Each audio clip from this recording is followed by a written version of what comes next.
It's spooky time. Welcome back to Cellar podcast. In celebration of quite possibly the greatest holiday, Halloween, Christian and I thought it would be very appropriate to not only talk about the Halloween film franchise, but to talk about Halloween Kills, which as of this recording we just saw last night, so it's very fresh in our minds. Anything you want to say before we start? No, like I said, to start, it's spooky time, so it's a very relevant topic.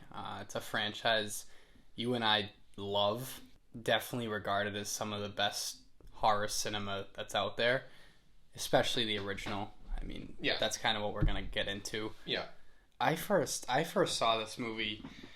My dad showed me it when I was young, maybe 8 or 9, or even younger. I always remember it because AMC always plays horror movies throughout Halloween. Yeah. And especially on they have marathons Halloween, all the time. Yeah, Halloween Eve and Halloween Day. I know for a fact Halloween Day they'd always have all the Halloween films, 1 through maybe even Resurrection. So I'd always watch it, and it sort of just became a tradition for me watching Halloween every Halloween. I still do it. I own it on Blu-ray now. I own other ones. But it's seriously the quintessential slasher horror flick. We've talked about this movie so much. It's again I think it's something we'd both consider like we've talked about with Jaws, similar genre obviously. It's like a near perfect film. Yeah. And it is. It really is. To just think I think so many people don't realize how small budget and low budgeted this whole production was with John Carpenter. I mean, he was fresh out of college film school. Yeah. And he literally just threw this movie together. It wouldn't be much different, say, if you and I started to film a movie. Yeah. I think Nick Castle got paid, $25 a day? Yeah. Nick Castle was his college buddy, and he's a guy that, famously plays Michael Myers. And the mask was bought at a Halloween store for $1.79 or something. Yeah, it was all just a legit, talk about a shoestring budget. And now I can't find a Michael Myers mask for less than $60. I know, and some of them look terrible too. So you got to pay top money to get a some of them in the movies look terrible. When I first seen it, it really just drew me in and sucked me into it, and I was just so intrigued by the whole premise of it. It's such a simple concept, yet there's so much complexity to it. When you think of it, it's literally, I was explaining this to my dad last night about how, simply brilliant it is to think that Laurie Strode walked up to the Myers house because her father owned Strode Realty and wanted her to drop off the key at the Myers house. He had recently just broke out of Smiths Grove's sanitarium. Yeah, sanitarium for the insane people. That great scene when they're driving up to it and you see all the guys and the mental people and Michael in Myers white capes a monkey crawl up the back of the car, which he does again in Halloween so Kills. I don't know if you noticed that yet. A lot of tie-ins to the original I will get into, but she just walks up to this guy's house and he just stalks her and follows her, and now you have your movie. Yeah. That's and it's it's so I just love that because it's so simple, and it's yet it's so unique, and there really wasn't another movie like it. Obviously Psycho, for example, clearly John Carpenter got a lot of inspiration from that film. Psycho and Halloween are very, very deeply related. Yeah, there's a lot of similar themes, but my point is it's different in the sense of Psycho, right? This lady just goes to this odd motel, and this guy that has a mommy issue just starts, stalking her, and he, creeping on all his guests and stuff. There's sort of more of a point, it makes sense more, but it's with Halloween, it really doesn't make sense, but it does, that this guy just would follow and stalk this girl and her friends, and that's it. And there's no motive on his property. Right, for sure. I don't know what to tell you. Yeah. Also I've seen this theory out there that he sort of viewed Laurie Strode as not again, the original never mentioned anything about tying in the family thing, it was his sister. Yeah, that wasn't until that was the second one, 1981. But almost that he viewed Laurie sort of similar to Judith Myers, his older sister that he killed. Well, especially because you have to consider that the first time he sees Laurie, she's with Tommy Doyle. Right.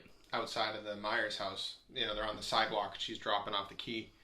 So to Michael, it's totally plausible that he could have seen himself in Tommy Doyle and Judith in Laurie. There's a great parallel there. And that's why that's why I think he has this obsession with Laurie Strode, because he could have just as easily, let her walk away and not do anything about it. But because he sees that connection between Laurie and Judith, I think that Michael Myers feels that the only way that he can continue is if he kills Laurie. Yeah. And therefore the idea of his sister. Yeah, definitely.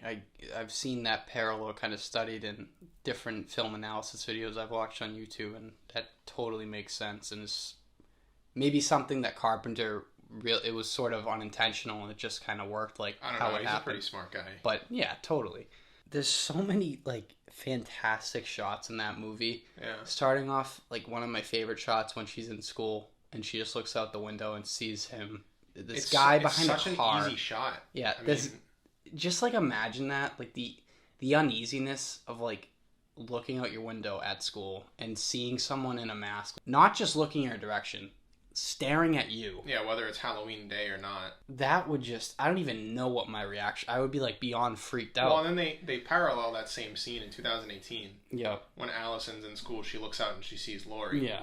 Because as the franchise continues, whether that be the original timeline, the 2018 timeline, whatever, there's always this connection between Michael and Laurie in terms of, who's willing to go to further lengths to eradicate the other one.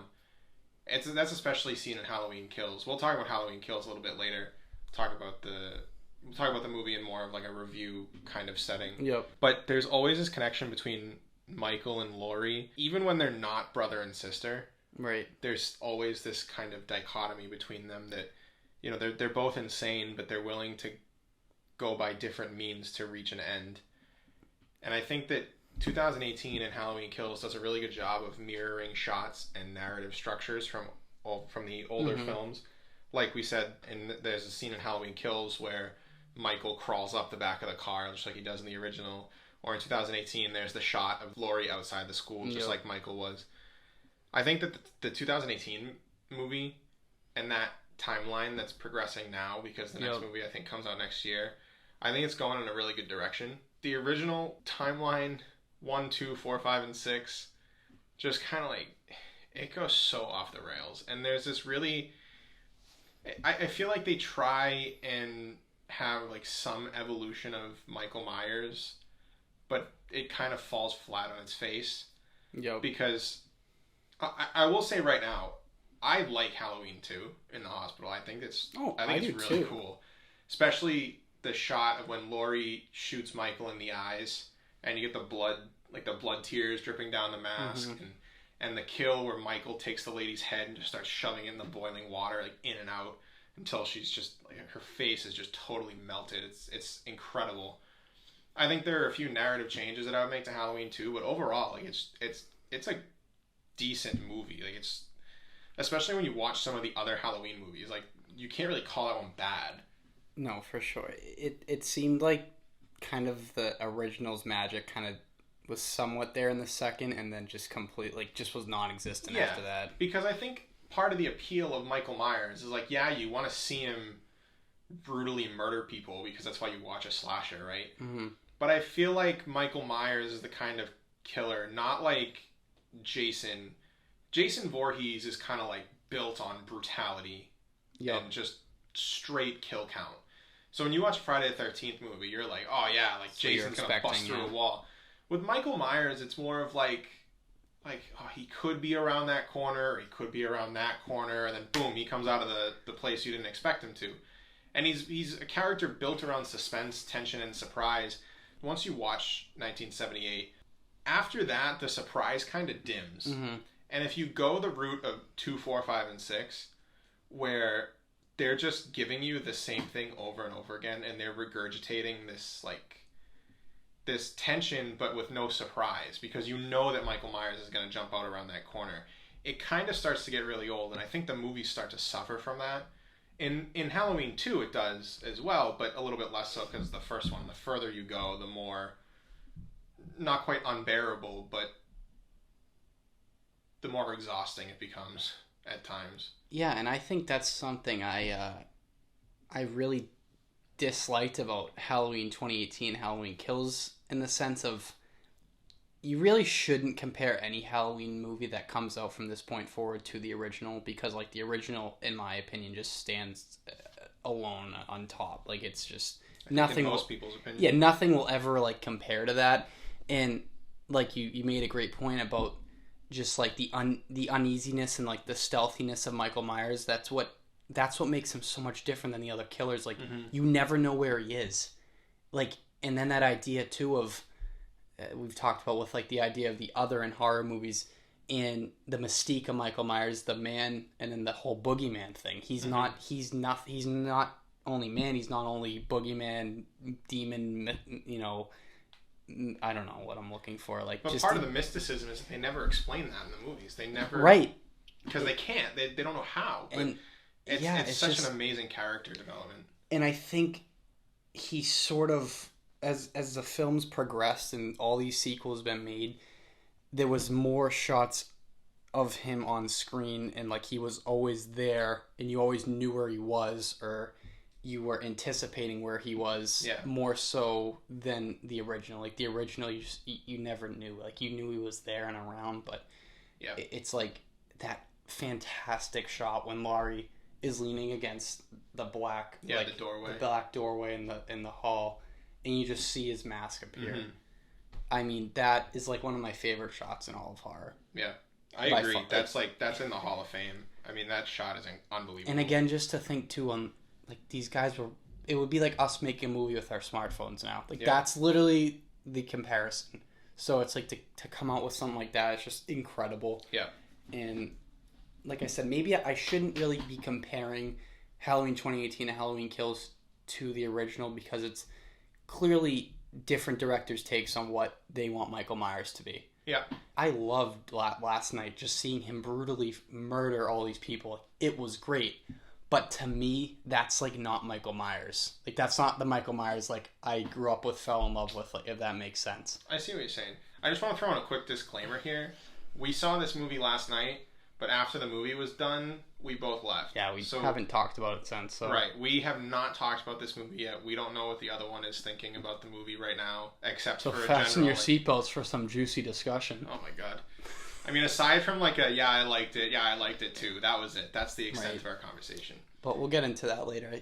The original, it's just, I can't express enough how great and how brilliantly done that movie was. And just...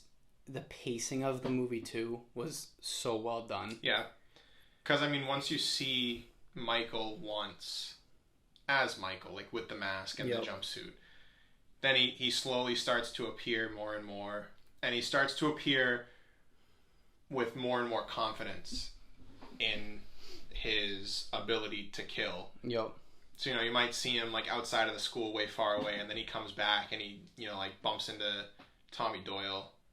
Lonnie, actually. Oh, Lonnie, right, Lonnie. When the pumpkin fell on the ground, and, he just, like, runs away. And then, obviously... And I find him, like, eerily hilarious, but those scenes when he's driving Loomis's car... Michael? Oh, yeah, like, driving around Haddonfield? Like, when he flies by Annie, she's like, hey, jerk, speed kills! And he stops, like... slams on the brakes. It's just, like... It's like eerie because you know who it is and you're like, that's just like messed up, but it's like kind of funny too. I feel like the first time you watch it would be kind of like, oh, she shouldn't have said that, right? But then the other times you watch it and you realize that that's actually Michael Myers behind the wheel of the car, like it clicks. Yeah, and the lighting in that scene too is great. Like I've paused that so many times when he drives by because you can like see the mask. Like it's really dark in the car, so they try to like again like hold the suspense. I guess keep his identity from every.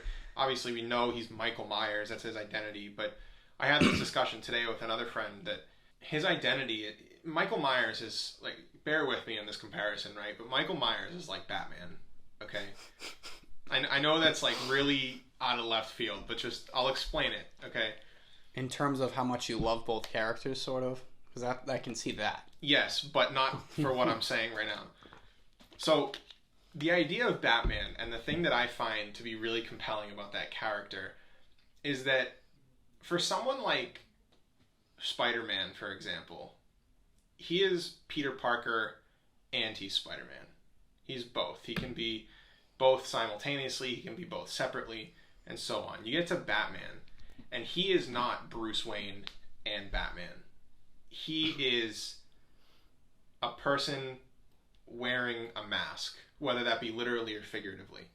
Now the question then becomes, is he Bruce Wayne playing Batman, or is he Batman playing Bruce Wayne? Yep. I firmly believe he's Batman playing Bruce Wayne, and that Bruce Wayne is his secret identity, air quotes, because that's the persona that he puts out to the world, that that's not really who he is on the inside. He's right. Batman through and through.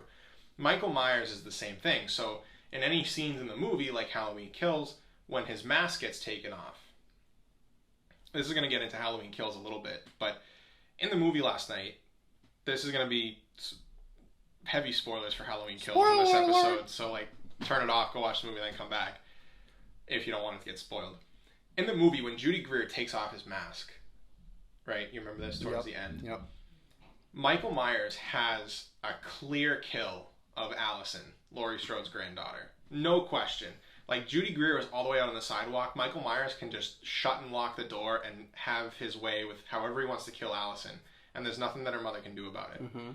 But when he doesn't have his mask on, he drops everything and goes right after Judy Greer to get his mask back. He turns the corner, masks in the middle of the street, and the entire mob of Haddonfield civilians is surrounding him.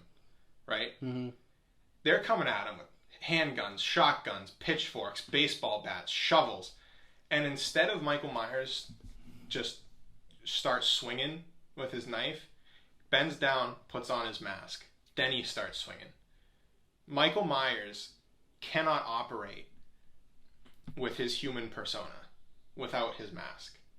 Even in 2018, when he's back at the sanitarium, is it Smith's Groves again? Yeah. So when he's back at Smith's Grove and he's just standing in the middle, he's not doing anything. And the only thing that gets him to react is when the reporter pulls out the mask. Once Michael gets his mask on, it's all business. And once that mask comes off, whether he cannot function or he chooses not to function, he just doesn't. He needs that identity. This is Michael like reminding Myers. me of literally my only, and it's not even a big gripe, but my only, believe it or not, minor gripe with the original Halloween. I have the same one. Is when he takes the mask off. Laurie Strode takes his mask off. But like this is such a great point in comparison you brought up. That shot of that actor that weirdly wasn't Nick Castle, and he's been on the record to say, like, he like was really annoyed that he didn't get, he wasn't in that scene, because I guess John Carpenter wanted somebody younger, because that kid was like in his early 20s, and I guess Nick Castle was a little older at the time, so. Yeah. But I will say, I don't know this actor's name, but he has like, I hated that they revealed his face in that, but he has that like look of like it's like you're punching someone like in the face and they're just knocked out and they don't know what to do. Like, he had that look like, I'm nothing without this mask. And what does he do? Rips it right back on. Right but after. That hesitation of him pulling the mask down gives Loomis time to shoot him again. Which speaks to the same point I was just making of he can't do anything without the mask. Yeah. He can't.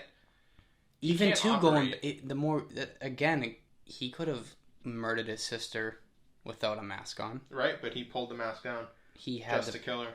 I never really even thought of that. Yeah, I think that some of the sequels kind of lose that touch, maybe a little bit, because they focus so much on what I think one of the biggest mistakes in the entire Halloween franchise is the familial relationship between Michael and Laurie. Stupid. I hate it.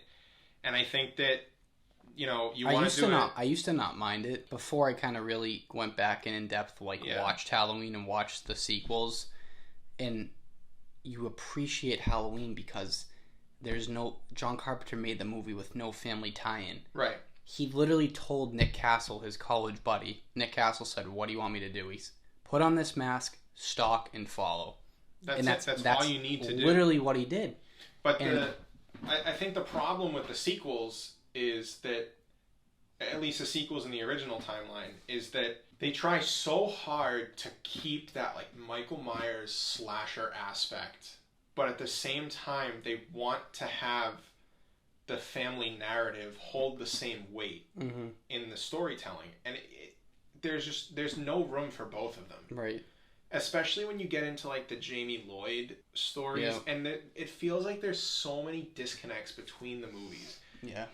2 and 4, okay, you get a little bit of a pass because there's a time jump and you can do whatever. It's like almost like a clean slate at that point. Right. You're like, I get Michael Myers, like how he survived the fire because he can't die. Right. I mean, but like, how the hell did Loomis walk out of it? Well, Loomis is a whole other story that I want to talk about because I think he's a very valuable point and a very valuable piece of the franchise. He's unbelievable in the original, and I mean, even he was like, I think, the minor glue holding those sequels together in all the other movies. Had some goofy moments in like 4 and 5. He was doing what he could. Yeah, but even the Jamie Lloyd thing in 4 and 5, it was just so odd. I mean, like, I get it. Michael Myers at this point wants to just eradicate his bloodline for whatever reason. At this point in time, it was just because he wanted to. Because they have to give a man that has no motive a motive. Right. Come Halloween 6, it's because the Druids want him to kill people to protect Haddonfield, I guess, because if one whole family dies, then the tribe survives or something.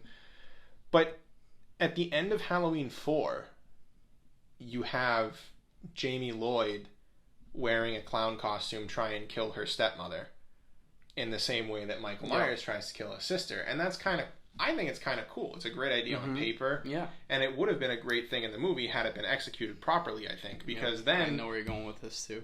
You like if that was the case, and then, you know, she gets institutionalized in Smith's Grove maybe, and then I'm not saying for her to become like the next Michael Myers, but maybe just like put her away and then like, all right, Halloween 5, new story, whatever. But Halloween 5, there's such disconnect between the movies because then Halloween 5 starts and they say something like, yeah, Jamie Lloyd tried to kill her mother, but she didn't. She failed. The mother survived, and Jamie's just in the children's hospital. Right. And all of a sudden, she's mute and she can't talk, but then she sees her sister like halfway through the movie and she gets all of her speech back. And it's ridiculous. But quite possibly my favorite part about Halloween 5 is throughout this original timeline, Michael Myers has survived, I think, like 5 point-blank shots, a stab to the neck with a coat hanger, falls off a 2-story balcony, then... And he gets stabbed in the chest. Then, what happened? Oh, and then the hospital explosion, He gets shot in the eyes. After he gets shot in the eyes. So he gets shot in the head, which is implied if you get shot in the head, I think you're dead. But right. Again, And then the hospital blows up. And then you get to Halloween 4, and I think 4 is the one where he gets, like, shot by the firing squad, isn't it? And then he falls down the hole at the end. Yep. Okay, and then he, like, goes down the river and gets nursed back to health by some old creepy hermit dude that lives in the woods. And then when you get to Halloween 5, Loomis lures him back to the Myers house, and Loomis, in his total insanity now, thinks that the thing that's going to take down this absolute evil monster of a man is a metal fishing net and a wooden 2x4. Yeah. I was watching that, and I'm thinking to myself, what is going on? Yeah. But this is shortly after Jamie Lloyd delivers quite possibly one of my favorite, most absurd lines of the Halloween franchise. She's in the attic in Halloween 5, and she's like laying in a coffin, I think, and she looks up at Michael, and she goes, "Uncle Boogeyman?" And it's like, oh, Uncle Boogeyman, that's so cool. But, you know. And then you get Halloween 6, and he's like he's basically just like an errand boy henchman for the Druids. And at that point, I just checked out. And were we totally going to forget about the fact that Loomis had a massive stroke at the end of number 5, and they just bring him back in 6 for no reason? Yeah. Because that role by Loomis in number 6 could have been filled by any other character. There was nothing that Loomis did in number 6 that was specific to Loomis. You literally just like took a giant shit on 4, 5, and 6, and I think you missed like you glanced over like the biggest error and mistake and like what the fuck. And what 4 happens, right? It's like Halloween night, obviously, in 4. Yeah. They track him down, those townsmen and stuff with their guns, the firing squad, you know, just annihilate him. He falls down into the shaft and goes down the river, and then he ends up at some like old hermit's like shed. And then a fucking year goes by, and it's like he just appears again. It's like, what the hell was he doing for a year? And it's like, getting I their think the spectacle. filmmakers try to like make you not think of it because it like quickly goes from the end of that scene where he like kills the guy in the shed to like the next Halloween. Yeah. It's like a year goes by and you're like, they didn't time it like it was the next day or something. Well, that's like what I mean. Other It's like movies, and there's I'm like, these disconnects between the stories, and it just doesn't. it might, like maybe it went over a lot of people's heads and they didn't care, but like even at a young age, I remember watching that, I'm like, this doesn't make sense. Like what? It just doesn't really, and it doesn't mesh, and I think that has to do with the lame storytelling. Like I don't know what to tell you. It's just like you just watch the movie and you're like, why?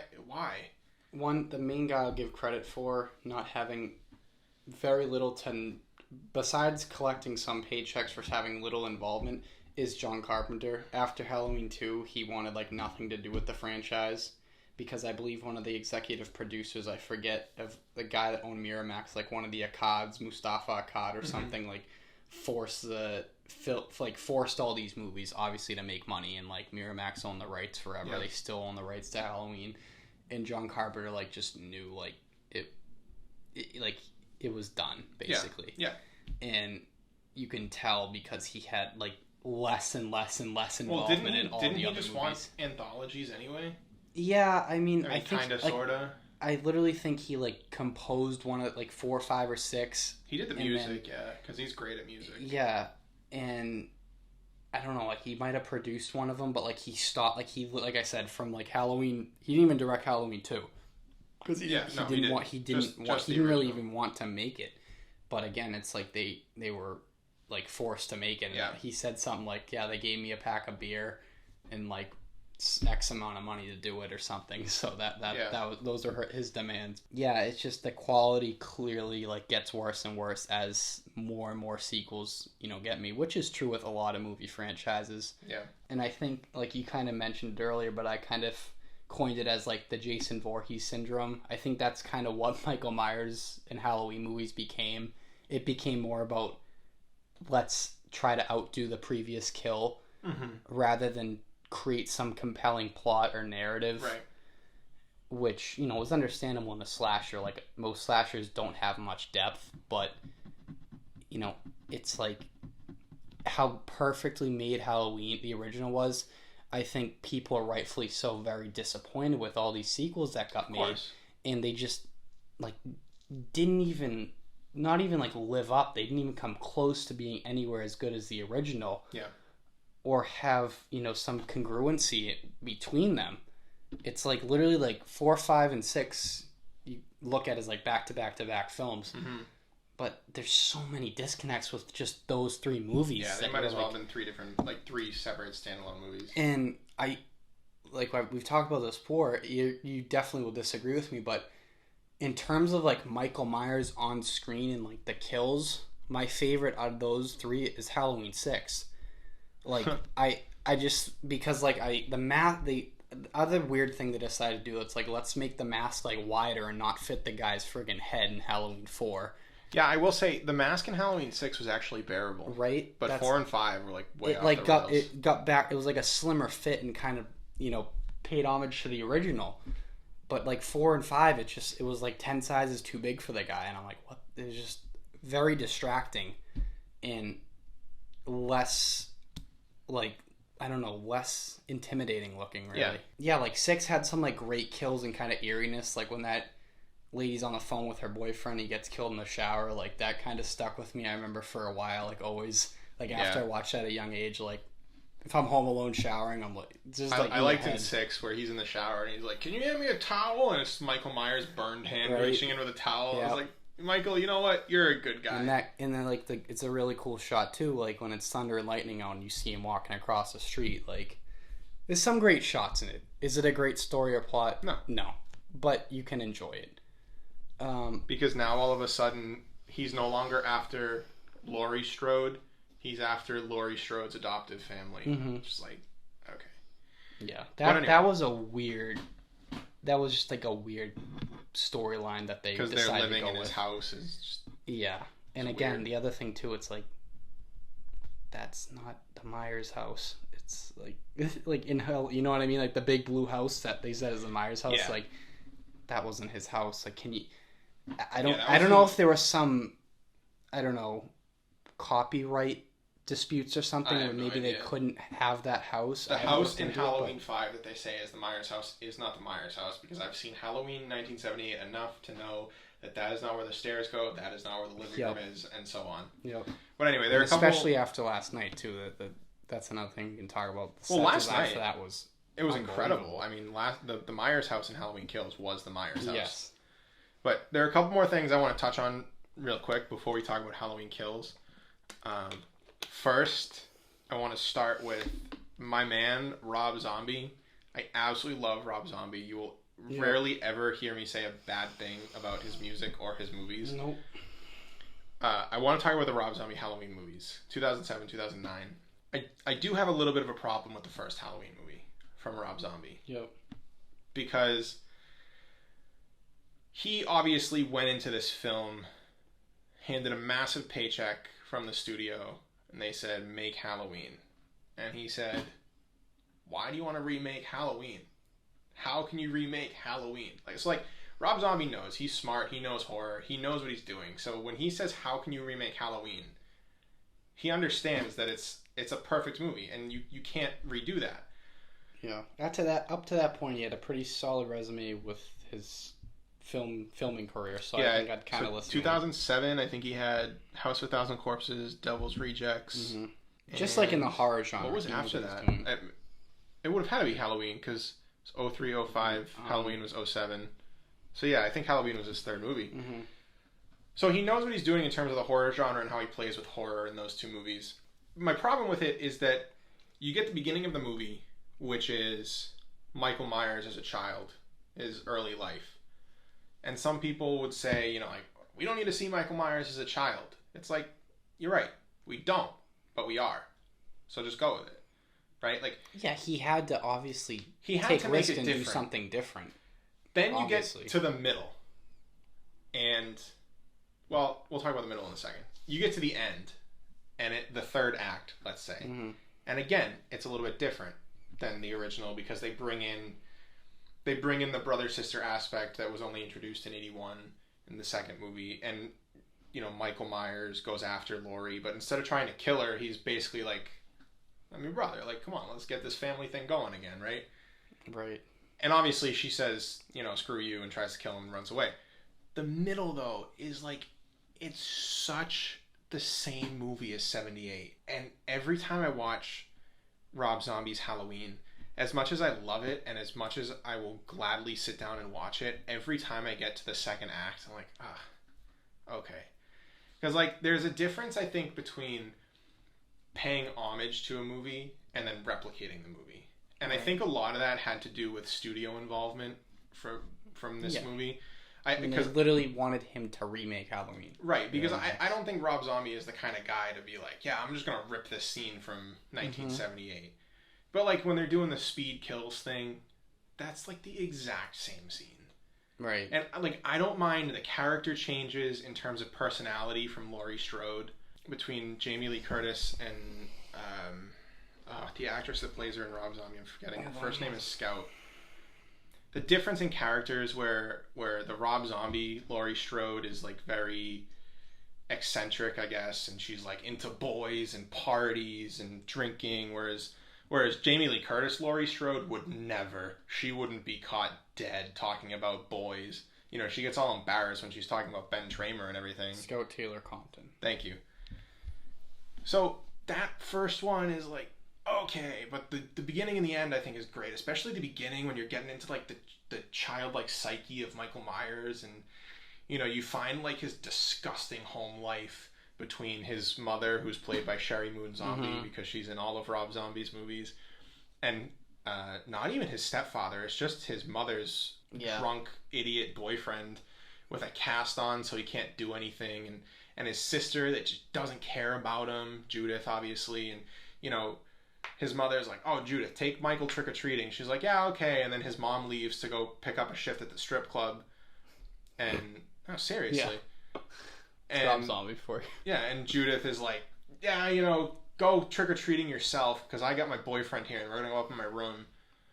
So Michael Myers, I mean, from a very young age, aside from his mother and his baby sister, who then turns out to be Laurie Strode, he's very alone, and he's living this solitary life. You know, like he kills rats in the bathroom, beats the crap out of the school bully in the woods, which I think it sounds sick saying this, but I think it's a great scene. Yeah, it's very dark. But... when the kid from Spy Kids, yep. I forget his name, is walking through the woods, and then Michael just comes out with a big tree branch, just takes out the kid's knees.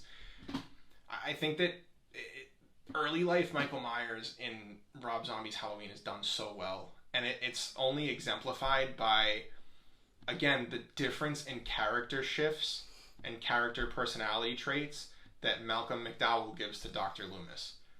Because Dr. Loomis I loved him in that too. Yeah. Because I love Malcolm McDowell. He's great. But the Dr. Loomis in like 78 would have been, Michael's killed again! We have to catch Michael! Yeah. But Malcolm McDowell's Loomis is kind of like, yeah, man, I studied Michael Myers when he was a kid. I wrote a book about it. You want to read it? And he's profiting off of this death and destruction, and he's mean. Like, there's no other way to put it. Yeah. Donald Pleasance's Loomis is very, like, you know, I want to help everybody. Mm-hmm. But then obviously Donald Pleasance goes down that road of insanity, and he kind of, you know, it's like the Michael and Laurie thing. You can throw Loomis as a third branch in there. They're all going insane in these movies. Yeah. And they're all just proving to one another the different means that they're willing to go to achieve an end. Yep. And I think that the character shifts and the changes that Rob Zombie puts in his Halloween movies are fantastic. That being said, in the second one, personally, I like the second one more than the first one. Yeah. Because... I enjoyed it too when I saw it. Because the second Rob Zombie Halloween is totally different than any other Halloween movie. It doesn't follow any similar narrative structure. It doesn't have any distinct influences on how it tells the story between Michael and Laurie. And in the second one, they do bring in some supernatural elements of, like, you know, Sherry Moon as the mother, saying, like, come on, Michael, like, you can do it. Like, very a la Pamela Voorhees, Friday the 13th. Yeah. But at the same time, it's just, the second one, I think, up until yesterday, gave us quite possibly the most brutal representation of Michael Myers. Yeah. Because that Michael Myers was genuinely pissed off. That's all it was going for was just brutality. And right. Just like how... when he flips the car on the highway. Like, you're watching that and you're like, okay, there's no way, like, he's going to be able to kill someone more brutally, like, next. And he does. One of my favorite scenes in the second movie, aside from when he flips the car, for no other reason besides the fact that Laurie's in it and he wants to. Like, he can bust through the window, no problem, but he's like, no, man, I'm going to flip this car. Yeah. Is towards the beginning, Laurie's in the hospital. So, like, it starts out and you're like, oh, obviously it's going to be like Halloween 2 because she's in the hospital. But then she leaves the hospital. Yeah. And it's a totally different movie. But when she's in the hospital, he gets there, and I believe it's Octavia Spencer who's playing one of the nurses.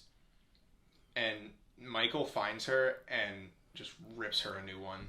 She gets stabbed. There's a shot. It's kind of like a medium long shot kind of thing, where her body is on the floor and it's blocked by a desk, so you can't really see it.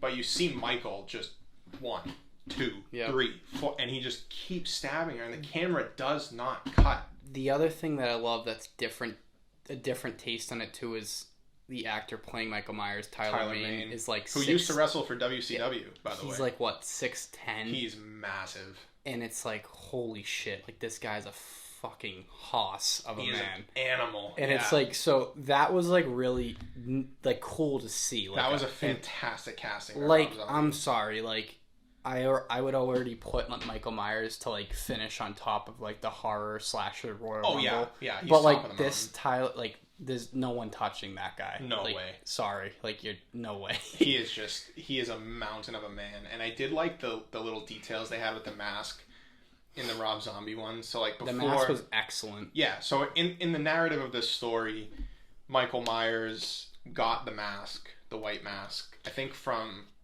Judith's boyfriend. Yep. He stole it from him before he killed him, or after he killed him. And before Michael left to, go to Smith's Grove, he buried it in the floorboards of the basement. And when he breaks out of Smith's Grove, He goes back and... he goes back in and gets the mask. Yep. Real quick, the one kill I am so upset about in both of those movies is when he kills Danny Trejo in the first one, in Smith's Grove. Because Danny Trejo is the guard that is always like, hey, Mikey, come on, it's not so bad. Yeah. You can't let him get in your head. Yeah. And he's just such a good character. He's like, all he's trying to do is help Michael. And you get to this point where, Danny Trejo's like, I'm just gonna put you back in your room, and like Michael, like he doesn't really have a choice but to kill him because like he doesn't want to go back in the room, and like, oh man, that's the one kill that hurts me every time I watch it. Yeah. But anyway, what was I saying? Oh, the mask. The mask, yes. Michael Myers, while he's in Smith's Grove, grows really, really long hair, obviously, and the hair like shows through the bottom of the mask, even though it's all like decrepit. And I think in the second one it gets ripped a little bit. And it's falling apart because obviously it's like latex material. It's just disintegrating. But what they did is since Tyler Mane didn't have that long hair, they actually took fake hair from a wig and then taped it or glued it on the inside of the mask so that he wouldn't have to put on the wig and then the mask. Okay. It would just be showing through the end. And I think that's just it's a great touch. Yeah. I mean, just to differentiate him a little bit more. I think that Rob Zombie gets too much flack for these movies, honestly. Besides, like you said, which I agree, like the second act being legit a shot-for-shot remake of the original 78, you gotta, like, is it a great plot story? You can argue yes or no. Yeah, of course. But the number one thing you gotta appreciate with those two movies is its different take on the character. You have to appreciate the risks that were taken. Because that's what he was told to do, and he did. And it, like, he knows what he's doing with horror, and you and I both like that. He's very, like, gore-heavy, blood, like... Yeah, they're very brutal. Very gruesome, very, like, a lot of profanity, and, like, that stuff we like. And that's, is it for everyone? Obviously not. Well, because Rob Zombie is very focused in his movies and showing...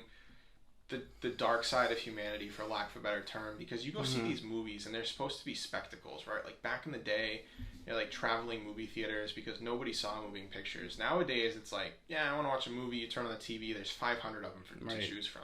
I mean, a new movie comes out, you can freaking watch it on any streaming service. Like, it just defeats the purpose to going to the movies. But when Rob Zombie makes a movie, he wants to explore, not quite explore, but he really wants to show and sort of expose, for lack of a better term, the taboo. Yep. The things that normal, again, air quotes, people want to see, but don't want to, like, go out and look for. Right. Like... It's again, like you said, the deep dive into the darkness inside everybody, and the just bottom layers of humanity, and like the things that people, like you said, I think want to ignore. Like his home life. It's an absolutely disgusting place to be. It's a horrible place. Nobody ever wants to be there. Obviously, Sherry Moon, the mother, loves her children, but like, what other job can she get right now besides continuing the strip club? Yeah. I mean, like, nothing, and that's what she can do for her kids. And to be fair, she's like a perfect fit for a stripper too. So, all right. Am I wrong? But no, you're right. Like, in the movie, her character is very like that. Yeah. And that's the kind of thing that, you're right, like you said, people just want to ignore. But those are the kind of things that Rob Zombie puts in his movies for a reason. Because that's what makes people uncomfortable. And discomfort is a pillar of horror. Yep. I mean, there's no other way I can put it. There's no other better way than I can explain that Rob Zombie... There's no other way that I can explain that he knows what he's doing. And sometimes I feel like I'm yelling at a wall when I tell people that I like Rob Zombie movies, and they're like, what? And then they stop listening. I'm like, no, but just hear me out for 5 minutes and I can explain this to you. But anyway, I love those movies. I understand they're not for everybody, the Rob Zombie movies, because, like we said, they're brutal and disgusting. I honestly haven't, like, talking about it, like, I kind of want to go back, and I'm gonna like watch them soon. They're really good. They're really good. They are like enjoyable. They, at the very least, they're enjoyable. Yeah, of course. But before we get into Halloween Kills, there is one more thing that we need to talk about, and we can't talk about the Halloween franchise without talking about it. It is the one Halloween movie that does not feature Michael Myers. It's Halloween 3: Season of the Witch, which I know you love. Love it. And I think it's very good. I think it gets too much crap. Yep. I think that it's just... I think that the crap that it gets is like, Michael Myers isn't in it. We want to see Michael Myers. And that's totally fair. But But you gotta give this movie I gotta credit this guy. I don't know if you've heard of him. I believe it came from a popular YouTube movie reviewer, Chris Stuckerman. Mm-hmm. He made the best point. He goes, if Halloween 3 Season of the Witch was just a separate film... It was just called Season of the Witch. It would be, like, way more highly rated. Yeah, I totally agree. And it's so, like, why do they have to tie that into Halloween? Marketing. Maybe that's probably it, but it's like it literally they show a scene from the movie or the score from Halloween. The main character, the actor, his name is Tom Atkins. Tom Atkins. He goes to a bar. A poor man's Tom Cellar. Right, exactly. You're right, actually. The mustache and everything. So Tom Atkins goes to a bar at one scene, and on the TV in the bar, they're showing Halloween with Michael Myers and Laurie So I mean, Strode. literally just like appreciate that for just breaking the fourth wall like right away, pretty much. Right. To like, if you didn't know already that this was not part of Michael Myers' Halloween, now you know. I think this movie is like, it's so absurd. Just bottom line, like 6 more days till Halloween. Halloween. I hate that. You hear that Shamrock 56 million times in the movie. Oh, it's the worst. But I mean, again, that's part of like you hear it and you're like, oh my god, again, and you know, you really just gets you really. Turn it off.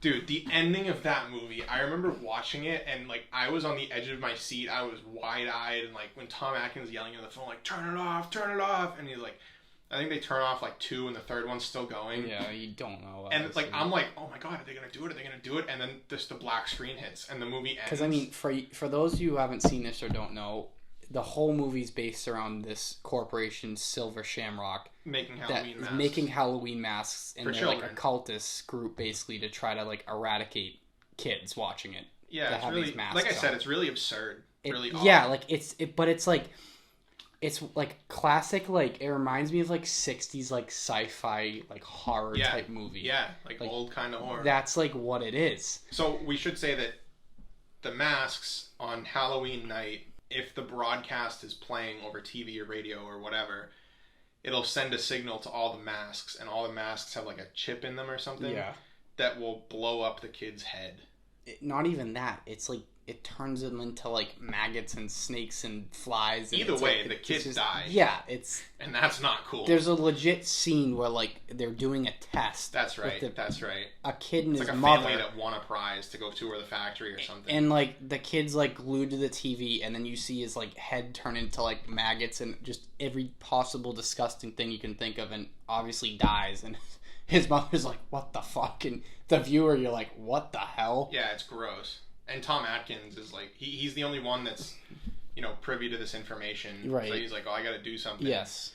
Towards the end of the movie, he calls somebody who's like controlling broadcasting TV, company, radio broadcasts, and he doesn't have time because like the broadcast is on and it's going, and he's like, I can't explain, just turn it off. It's like on like 3 of like public access television, like cable networks or something across the country. But the movie, the thing that's so fantastic about the ending is that the movie hits the black screen. It's a hard cut to the black screen, and you never find out if that third channel got turned off or not. Right. And it's just, it was, oh my god, that ending of the movie, the ending of that movie, like I know we just told you what it is, but it should be reason enough to go watch this film, right? Because it's just, I think this movie is so underrated. Oh, I mean, it's my god, yeah, it's incredible. And it is, and like I said, that's the main reason, because it's tied into the Halloween franchise. Yeah. Like you said, just probably solely for marketing reasons. That's it. Yeah. Just because they wanted to use the Halloween name, even if Michael Myers wasn't in it, the studio probably realized that people will go see it because it's Halloween. Yeah. And they figured Michael Myers might be in it. That's why people hated it, because they went into it expecting Michael Myers. Yeah, and they were like, what the fuck? He's not in it. Like, I hate this movie, and without giving it like an actual, so it doesn't, and that makes sense. Like if you go into a movie expecting something like, you know, that you have like a 99% chance it's going to be in the movie. Like, if you literally went and saw a Batman movie and Batman wasn't in it, you would hate the movie. Yeah. But then maybe if you're like, well, let me go back and give this a chance now, knowing what I know. Yeah. You can like be more critical and more. Yes, movie. Exactly. Yeah. And I think that's why it's so like widely renowned as just like a terrible movie, because it's like it has Halloween in the title and Michael Myers is not in the movie. But if you can get past that, it's such a fun time. It's great. It's really good. It's like, and you know what it reminds me of so much is like Killer Clowns from Outer Space, like one of our favorite movies. That kind of absurdity. That level and it's like weirdness, good horror and like comedy and like just over the top, like, you know, gags and stuff. It's great. It's such an enjoyable watch. Yeah. Quick side note along the same lines. If you haven't seen it, you should go watch The Fog, John Carpenter film. Also stars Tom Atkins. Yep. Also stars Jamie Lee Curtis. Mm-hmm. So you get that, you bridge the gap there a little bit.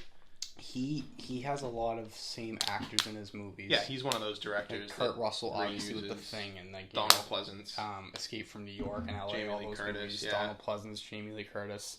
But anyway, now we can talk about Halloween Kills. And well, should we briefly talk about Halloween 2018? Yeah, we will. Briefly. In the same discussion, we will. I want to throw. It's obviously a trilogy, like a planned trilogy, which is something I don't like that they like announced. Yeah, I don't like that. Everybody they shot themselves in the foot, really. Because it's like maybe not in. I don't know. In 2017 or 18, we knew it was going to be a trilogy. I think they announced that a little bit after 2018 came out. Right. They said we're going to do Halloween Kills and Halloween Ends. I want to throw out a note right here that says this is where like. We're going to no holds barred talk about Halloween Kills, plot points, character development, everything. Mm-hmm. Spoilers ahead.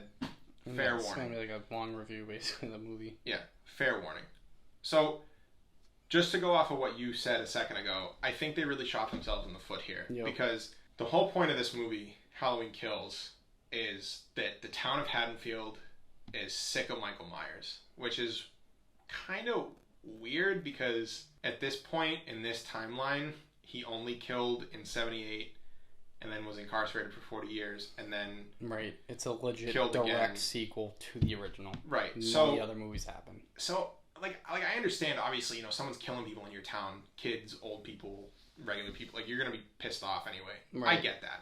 But it just feels like the angry mob has the fuel of 2, 4, 5, and 6 behind it. You know what I mean? Yeah. And well, especially before the events of Halloween 2018, like, yes, it was a terrible tragedy that night in 1978, but it's like, you know, he's been incarcerated. He's been incarcerated, and he killed 3 people. It's like, I mean, again, a tragedy, but it's like, would people be that obsessed and angered about that kind of minor thing over a 40-year time period? I doubt it. So the thing that gets me with this is that obviously the whole point of this movie and the angry mob was that evil dies tonight. Michael Myers is going to die tonight. We're going to hunt him down. We're going to kill him. I love that concept of the entire town of Haddonfield going on a full-blown witch hunt for Michael Myers. Mm-hmm. Like, where Michael Myers is the one that's, you know, in the game of cat and mouse, Michael Myers is now the mouse. I mean, that's incredible. That's an amazing shift of characters. The thing is, though, we know there's going to be a third movie. So no matter how many times in this movie Michael Myers gets shot, stabbed, his neck broken, his ankles broken, his hands broken, whatever, we know he's going to get back up. Yeah. And we know that there's going to be a third movie. Yeah. So to me, that kind of like left this one feeling a little deflated at times. Yeah. Because imagine how incredible it would have been if at the end of the mob scene where he's down, Michael Myers is down and out. He got shot 5 times. He was sliced up, attacked with a baseball bat. Judy Greer came in and stabbed in the back of the neck. Yeah. Imagine how incredible it would have been if we didn't know there was going to be a third movie. Right. And then he gets up. And then the movie ends how it does normally. That would have been incredible. But just the knowledge that there's a third movie ruins a lot of the suspense. And I think that one of the things that this trilogy so far has succeeded in is something that the original timeline couldn't do. And that these ones, instead of trying to perfectly balance slasher and narrative, I think they give a little bit more weight to narrative, personally. Although the kills are brutal, I think that has mostly has to do with the evolution of special effects and CGI in film. Because there are things that you can do now that you just couldn't do in 78. Like when he takes the light tube, one of my favorite kills in Halloween Kills, takes the light tube so casually, smashes it off the glass. Dude, he doesn't even smash. He literally just goes crash right off the wall, little gently smash. It's like, I'm gonna kill you with this. Well, those things are so fragile anyway, and then he just shoves it right through the lady's neck. Yeah. And I think that 2018, you didn't really go see that one for.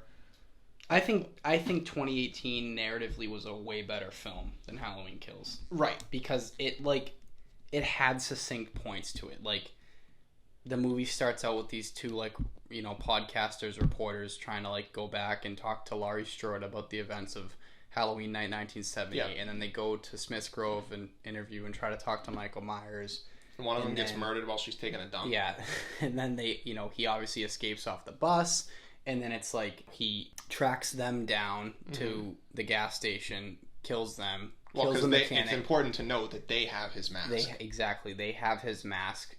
So he obviously like, that's mine. I'm gonna take it back now. Thank you. But I'm gonna kill you first. Like he killed the tow truck driver to get that famous mechanic outfit. Yeah. Kills that mechanic. Oh, I just want to say one thing really quick that I forgot about the Rob Zombie movies. There's a scene in the first one where he goes into a truck stop, Michael Myers, and kills Ken Furry. I hope I'm saying his last name right. I'm really sorry if I'm not. But Ken Furry is taking a dump, and Michael Myers comes by, and he's like, Ken in the stall is like, listen, buddy, you don't want to have to deal with me. And then he gets up, pulls out his pants, buttons it, and he opens the door, and Michael Myers is like a foot taller than him, and they have this like brutal brawl in the bathroom. Great. I'm sorry, I just remember that. I absolutely love that scene. It's not obviously. It's where he gets the mechanic suit in the Rob Zombie ones. It's just, I love the pacing and kind of the succinct point to point progression of Halloween 2018. Yeah, I agree. From that point on, he's like, okay, I have my mask. I'm gonna just go into Haddonfield and like. Obviously with Laurie Strode probably in the back of his head trying to track her down, which eventually of course he does, but with help of his new doctor. Yes, yeah, obviously bringing him along. It's just so great, like when he's just wandering in the neighborhood and just he needs a weapon, so he goes into those people's house and gets whacks them with the hammer, grabs a knife, and then that like one of my favorite kill in that movie is when because it's Nick Castle who has that obviously classic walk. He's walking in the back, and it's just a shot of like inside the house, and you just see him walk by, and you see the shadow of the lights walking by, and this lady's like looking on the phone, just grabs her hair right through the neck. It's just great because you know what's coming, and I think one of the minor details of Michael Myers that is just so cool, and I never hear anybody mention this anywhere, but when he walks. Like, when he walks by that lady, he doesn't, like, walk by and turn his head and look at her. No. He's like... His head stays totally straight. It's like, he knows what he's doing. And it's such a minor detail, but it gives that sense of, like, uneasiness where he's just, like... He's just standing up straight, hands by his side, head forward, walking. Right. And it's very creepy. But kind of to the point I'm getting back to is... I just felt like Halloween 2018 was way more, like, succinct and connected and had just a better like plot, and it just kind of all lined up better. And again, it ended like at that time we didn't know there were going to be a trilogy, so like, oh, there's no way he's going to make it out of this fire. Like Laura literally plans this whole thing to get him and trap him in the basement and light her house on fire. That Judy Greer scene in 2018. Yeah. I cannot speak. Yeah, I cannot speak highly enough of Judy Greer in that scene. I can't do it. Gotcha. Shoots. Yeah, that's a. But yeah, that one I just think is like is much better. Yeah. However, I think Halloween Kills, like, I was like, after I was just kind of like not even disappointed. I'm like, damn, like I just like I don't really understand. I don't get what they're trying to do with the plot. I don't think they're trying to, one movie. Right. They're not trying to like a lot of the negative reviews I've seen, like, I agree with the progression in this trilogy kind of comes to a halt almost. Like, it just, because it's like, I think this movie, like, I disagree with what you said. I think this movie is trying to take way more on the slasher genre and the kills rather than progress the storyline. Well, this movie, I think so. But I think Halloween Kills is going to go the route of Avengers Age of Ultron. Where at the time now, it's not going to be not quite highly regarded, but it's going to be like, it didn't really make sense. Kind of age like fine wine. Right, but when the next one comes out, I think this one is going to make a whole lot more sense. So. It's going to be more of an explanatory movie. Where, like, when Avengers Infinity War came out, you started seeing all these details that were laid out in Age of Ultron. But in 2015, you watch Age of Ultron, you have no idea what those details mean. But something, like, oh my god, I loved, like, I was geeking out, is the first, like, 20 minutes of this movie, the whole flashback scene to 1978 that night. And I know a lot of people... Which looked fantastic, by the way. Like, the set design and just, like... I don't know why. I've been thinking of this all day. How much I fucking love how it's the same mask from the original, and it's like obviously all white because it was that night and clean, and like just seeing that again in the movie theaters, how accurate it was. Having the same guy Nick Castle that played him in 1978 keep reprising his role and doing that again. It was just so great to see. And the recreation of Donald Pleasance as Dr. Loomis, right? I don't know if that was CGI or if that was motion capture or whatever. I was worried they were going to show him because I was like, this is probably going to look like shit, but that was so well done. If you didn't know Donald Pleasance was dead, you'd think that was him in the movie. I mean, that must be some deep fake shit or something, but that was like... I have no idea. But the thing that really got me about the flashbacks, the whole partner thing... Could take it or leave it. Right. Doesn't matter. Yeah. But that's a narrative point. I think they're going to tie that into the next one. Of course. He was kind of a backseat character in this. But the thing that really got me about the flashbacks is that they didn't do what a lot of flashbacks do. Was like they flashback to the point, but it's still like this HD, high definition, 1080 whatever cameras. In Halloween Kills, the flashbacks had that like tiny bit of grain to the film to make it look like it was still being filmed on 1978 cameras. And that to me, as like such a small, an aspiring future filmmaker, was like, oh my god, this is unbelievable. And I mean, the mask looked spot on. The house was perfect. Like we said, the set design in this movie, I mean, in general, it was great, but like when you go to the Myers house and you have Big John and Little John living there, it's the same house, it's the same layout, it's just modernized. It's just, oh my god, why didn't the other movies do this? The attention to detail of these movies is just, it's unbelievable, and I just love it so much. And I think I have kind of blinders on to some criticisms. Yes, sure. Of course we do, but that's not the point. Yeah. But one of my favorite kills in this one was in the Myers house, actually, when Allison and her boyfriend run in, and he's just getting battered on the banister and everything. Yeah. And, she's like, hey, come and get me. Like, I'm right here. Come on, come and get me. And he's like, yeah, okay. Michael Myers, of course, like, yeah, okay. And he, like, walks down the stairs, and the kid's neck is, like, hanging over the banister right next to the stairs. And the kid's still alive. Yeah. Like, I mean, he's beaten, but he's still alive. And Michael Myers kind of looks at him and he's like, "Oh yeah, I forgot," and like does a full 180 on the kid's neck, and it's just like it's so nonchalant. In this movie, the brutality. Like I literally think, like I keep saying this throughout this episode, but the filmmakers, Danny McBride, David Gordon Green, right? Yep. I think they were like, all right, our goal with this movie is to just try to up the previous kill. Yeah. But I think that... and that in itself, like, I appreciated because I just think they were going for that over-the-top brutality where, again, I wish they focused more on, like, the plot and... Well, I have a counterpoint to that. No, but just hold on one second. But I understand what you're saying. I thought I get where they were going... What they were going for with, like, evil dies tonight and the angry mob, and it's like, because clearly...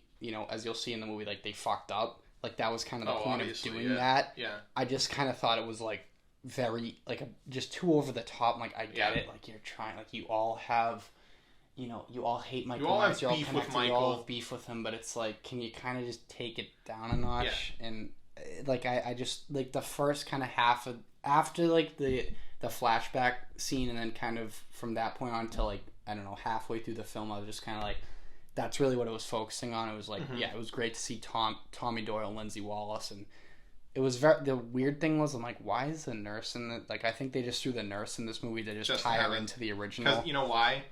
because they needed a third person to wear the third season of the witch masks, which all made cameos. Yes, and which was something we kind of forgot to talk about, which was great to see. They paid homage. The skeleton, the pumpkin, and the witch. They paid homage to Season of the Witch. Credits for that. But I was like, why isn't like? Besides that, I'm like, there's no point the nurse need to be again, other than to recreate that car scene, because it's like the hand goes climbs on the wall, same way as he was in Loomis's car when he's on top of the car.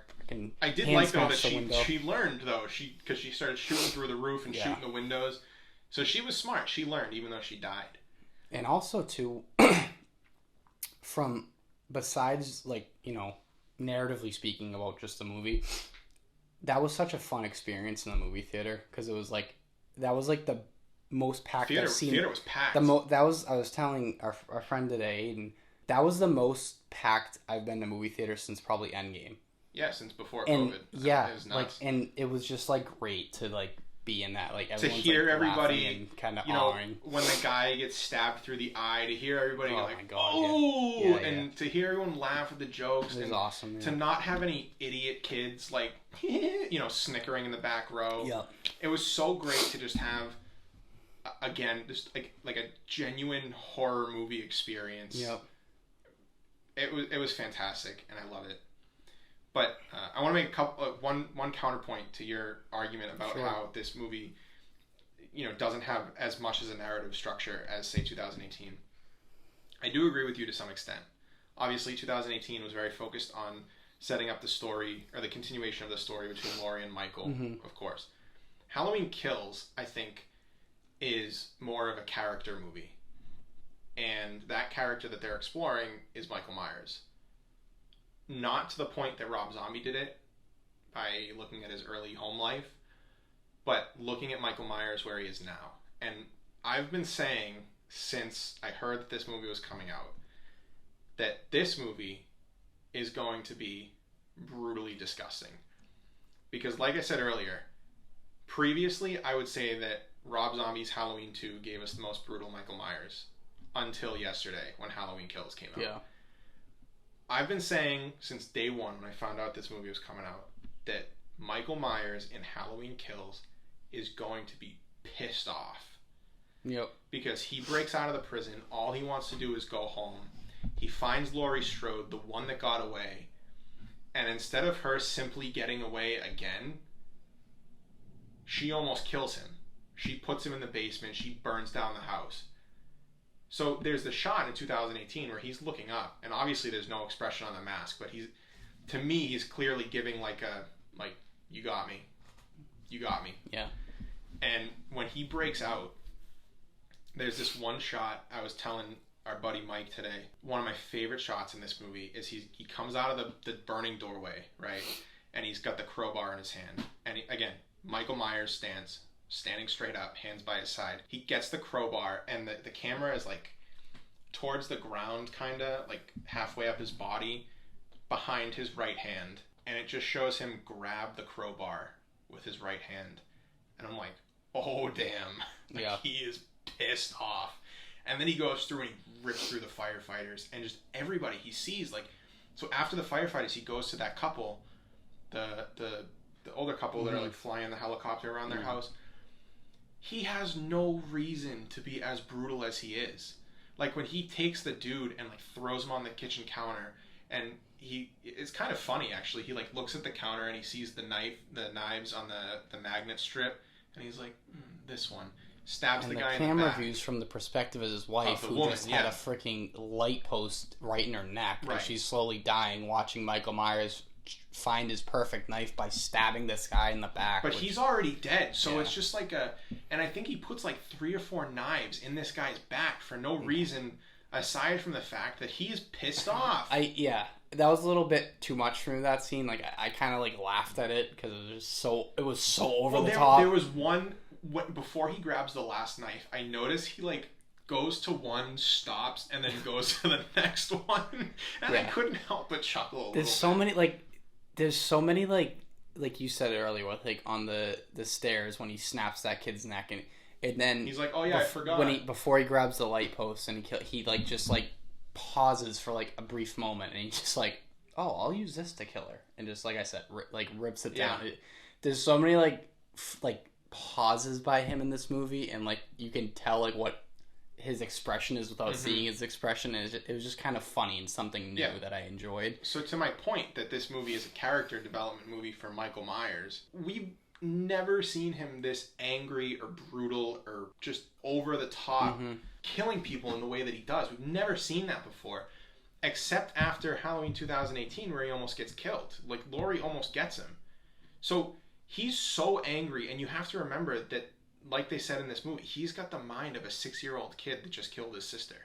Because he's had no chance to, whether he's incapable of it or whether he just doesn't, he can't expand his mind anymore. He can't mature his mind anymore. He's a kid in a monster's body, just killing these people.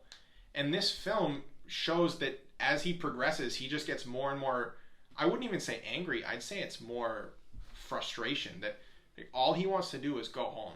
He just wants to stand in his spot at the window. That's it. And nobody's letting him do that for good reason. I mean, he killed how many people now? Yeah. But nobody's just letting him do what the kid inside of him wants to do. Yep. And I think that this film, while it... I think what you're saying is, singularly speaking, this movie had some good narrative-driven storylines. Like, with, like you're saying right now, like... In terms of character development. Yes, character development with Michael Myers. They kept kind of reinforcing that point of, like, he's like a 6-year-old kid. They said, I don't know how many times, like, Judy Greer's character said it, and the I love Karen, by the way. What's it called? The Dawkins, or what's it called? Hawkins partner that was like, oh, I grew up with him or something. I go to his house and he'd just go in his sister's room and stare out the window. And then it's like, was he staring out the window? Or was it like a self-reflection type of thing? Like, and that was like a cool thing. Like, and it was a great, in this movie focusing on Michael Myers, it was a great character development type of movie. It really was. But I still think overlooked a little bit. I still think, in terms of the trilogy that we already know is coming, with the final movie, come out next year. Let's hope next year. I just don't think there was much like progression. Well, that's what I said. Like I said earlier, it's a back to square one. Because Laurie like took a back seat in this movie. Yeah, which is something like I understand, because she got frigging stabbed in the gut and they had to do reconstructive surgery on her organs. I think she needed to take that back seat in order to develop the character of Michael Myers. Yes, totally. And who knows? Maybe the next one will be a character development to her and kind of still Michael Myers and the showdown and something. And obviously, I'm looking forward to it. I'll see any Halloween movie that comes out. If you look at Halloween 2018. That's a character development movie in Laurie Strode. You're finding out what she's been doing for the last 40 years and how 1978 has affected her and her family. Right. And you could argue that, in a way, Michael Myers kind of took a back seat in 2018, because 2018 was really focused on Laurie, Karen, and Allison, the 3 Strode women that are surviving at the time. Whereas they all kind of took a back seat in Halloween Kills, so that Michael Myers could be explored a little bit more. Something else I thought that was like a missed opportunity to kind of mirror an earlier scene was when Judy Greer's character like traps Michael Myers and the mob comes up to him and they like beat the shit out of him. Instead of that and him getting back up, I just like, I wish imagine how much better would it be if he was like just took them all on and fucking slaughtered them. Like, I get the point of it because Laurie's talking about how he like transcends and he only gets stronger and yada yada. Like, I get it, but I was just like, oh my god, like, because then it was like, I didn't like how they portrayed that. Like, I would have been fine with it, but you see him getting back up, and then it's like another shot of Laurie, and they cut back to a different shot, and it's like, you just see him like slit old man Sheriff Brackett's throat, and then he like stabs, and it's like, it's really quick off-screen kills. I know what you mean. And I was just like, man, like, it just would have been awesome to see him, like, you want to take me all on. Especially if we didn't know there was going to be a third movie. Right. I think the way they did it would have been perfect. But since we know there's going to be a Halloween Ends, I think that your way of doing things would have probably been the better route. Just have him rip through the whole... I mean, obviously have them give him a little bit of trouble. Like, it's a lot of people. But obviously, like, not have him down and out and get stabbed in the neck. Yeah. I will say, there is one kill in this movie that, for me, goes in the Danny Trejo upset category. And that's when, at the very end, Judy Greer bites the dust because she was standing in Michael's spot in Judith's old room. Or does she? And why wouldn't she? I don't know. I mean, okay, I get it, but either way, like that, like, the ending was very Karen's like character, yeah. and I was just so upset to see her go. It was very, the ending was very like ambiguous, and you kind of like question like what actually happened. Like I said with that. Yeah, like, I was thinking that this ending. I will admit the script sometimes was a little bit iffy for me. Mm-hmm. Like a lot of like one-liners at the end of scenes, and like that whole ending thing with Laurie, like just giving a monologue over Michael Myers doing things. I started to feel like maybe some of this isn't actually happening. Right, that's what I'm saying. That's like the vibe I got was. That's what I'm saying. Like, did she die? Or in you at this point, how many Halloween movies we've seen? You can't question anything Michael Myers does. Like how he basically probably has the ability to teleport. Like, who the fuck knows? Like he's the boogeyman. Yeah, like it doesn't matter. Like that great scene. The flashback scene with like young Lonnie when he like sees Michael Myers walking up to him and then he looks up and gone and the cops are right there. It's like, that's the boogeyman. The scene, the original, when you hear the breathing and you don't even see him coming, he just pops up behind the couch. It's or like, when Laurie that's looks the out her boogeyman. window and sees him in the bed. Right, and then he's gone right away. That's the boogeyman. Like he's gone without her breaking line of sight. Yeah, which is the freaky part. Yep. I think Halloween Kills was great. Honestly, I loved it. Yeah, I wouldn't give it like a great. I think it was very good for what it was trying to do. Like I said, to me, it didn't add much to the story, and like I said, the overall narrative of what this trilogy seems to be doing. Like I think it just wanted to focus on the pure brutality, and like you said, like trying to further develop and take a deeper dive into the psyche of Michael Myers. Which I think in Halloween Ends, the development in 2018 for Laurie and the development in 2021 for Michael are going to converge in this one movie. And honestly, I'm going to say it right now, the Halloween Ends can only end legitimately, I think, in one of three ways. Michael dies, Laurie dies, or they both die. Yep. There's no... in my mind right now, there's no other way. Well, Laurie said that. She's like, which you kind of see is coming. She's like, he dies like when I die. Like she kind of thinks like she created this madness because in a way like she did because she's the one that like got away that night. Yeah, but in a way she also didn't. Yeah, you can argue both sides, but maybe she created it, maybe she's perpetuating it. Right, I don't think I think it's both. Like I don't think she created it, but she had a lot to do with it, obviously. Because she's the one who got away. She shouldn't bear the full burden. I mean, it's just But that's her character.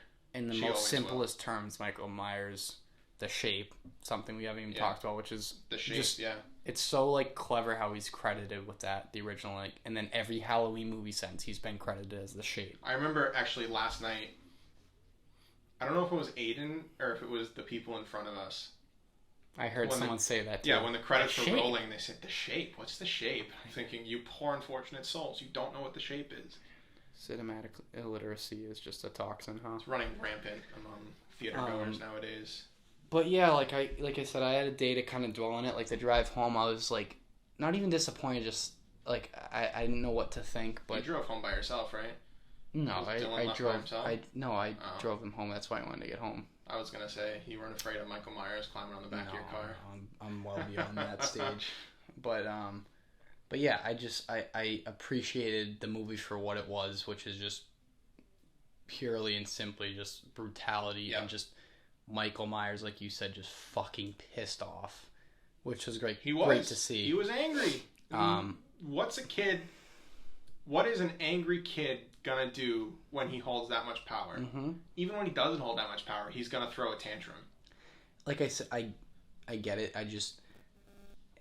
Again, this is partly me. Like I shouldn't be comparing this to the original. I just always do.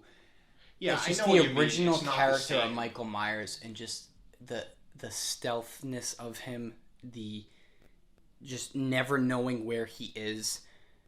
Some of the like kind of off-screen kills are popping out of a closet or something, or popping out behind in the backseat of a car, just like, and just so like simple and so unique and makes it like different. Like less is kind of more with me with Michael Myers. Like you don't see him anywhere as much in the original as you did last night. So it's like I don't know, to me, like, it seeing him, like, doesn't really creep me out anymore, because it's when I see a movie that keeps showing him on screen. Right, but I don't think it's supposed to.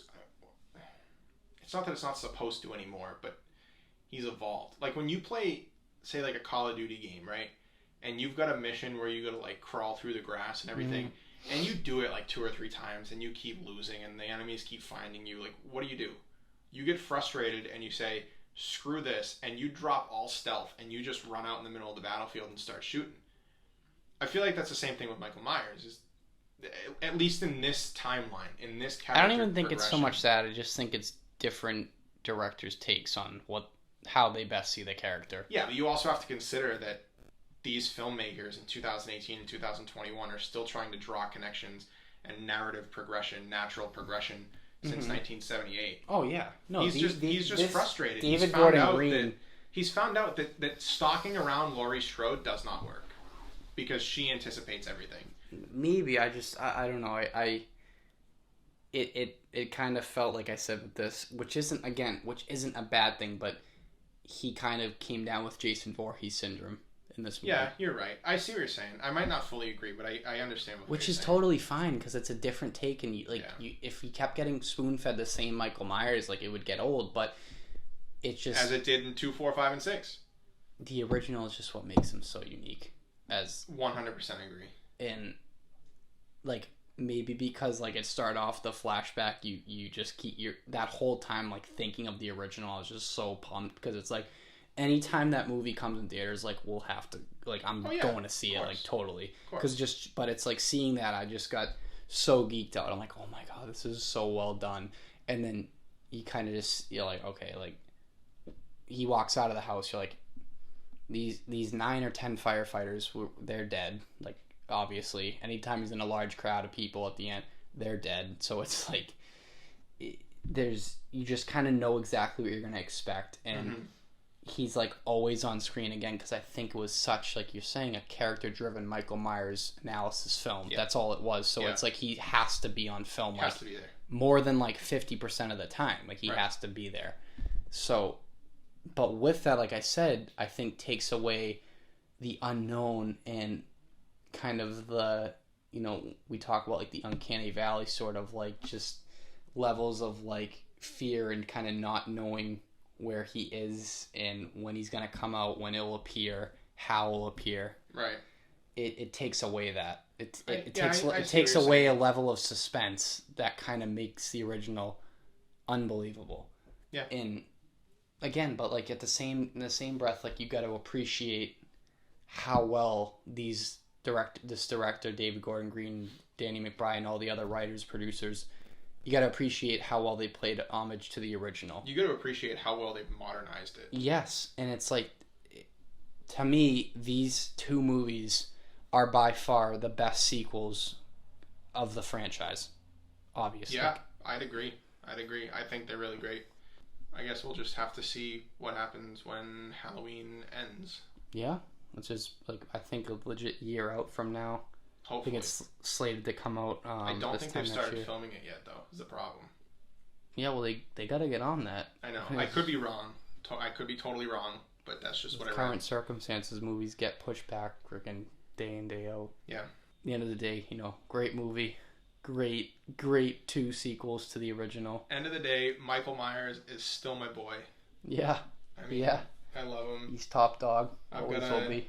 I will fully admit. Sorry, Jason, you're in a Jason Friday the 13th shirt right now, but Jason's got nothing on. It's a little sacrilegious, isn't it? Yeah, Jason's got nothing on the shape. I know. Sorry. I will fully admit, though, right now, that I have a Michael Myers plushie on my bed that I got for, I forget if it was my birthday or Christmas, but thank you, Sydney and Maya. Yeah, and you've got that's my favorite gift I got on my my shelf of toys. I got Christian the classic Michael Myers Bob Ghost. Yeah, the bed sheet with the glasses. Which I've always said would be, like, such a great Halloween costume idea. When are they going to add it to Dead by Daylight? Behavior. If you're listening to this, put it in the game. Yeah. You will make money. It's really simple. But anyway, I mean, like, I feel like we've been talking for almost an hour and a half. I feel like we've only just scratched the surface of Halloween. You could go on. You could literally talk about every single movie in hours. I mean, or the original. There's so much to talk about, and I'm sure it's not the last time we'll talk about Halloween. No, but because I know Halloween is a favorite for you and I. But yeah, thanks for listening, everybody. Thanks for listening to our somewhat incoherent at points ramblings about some dude in a white Captain Kirk mask murdering people in Illinois. Yeah. It's been real. Catch you guys in the next one.